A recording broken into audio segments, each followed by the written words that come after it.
শব্দ হচ্ছে পানির, কোথা থেকে পানির শব্দ আসে, কোথা থেকে? ভিতর থেকে পানি আসে। ভিতরে পানি দিয়েছেন?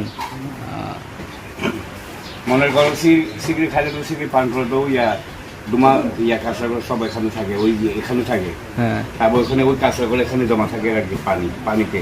আচ্ছা, পানিতে ওই যে কালো যেটা ধোঁয়া সেটা ওখানে জমা হয় না? জমা হয়, তারপরে ওই পানিটা ফালে দিলে আবার পরিষ্কার হয়ে যায়, মানে রিফাইন হয়ে আসে এখান থেকে? হয়ে যায় আর কি, রিফাইন হয়ে যায়। ধোঁয়াটা ক্ষতি করে না? ক্ষতি করে। তারপর সামনের দিকে আবার দিয়ে দুপুরে রাতে খাবার খেতে পারবে মানুষজন? রাতে থাকে, দিনে থাকে, সকালে থাকে। এখন শুধু হালকা নাস্তাই বিক্রি করে না? হালকা নাস্তা থেকে বিক্রি করে। তারপর ডিম সিদ্ধ করে ওই চিকেন বানাই দেয়, ওই বুট দিয়ে চিকেন বানাই দেয়। এখানেও বন্যা হয়েছিল?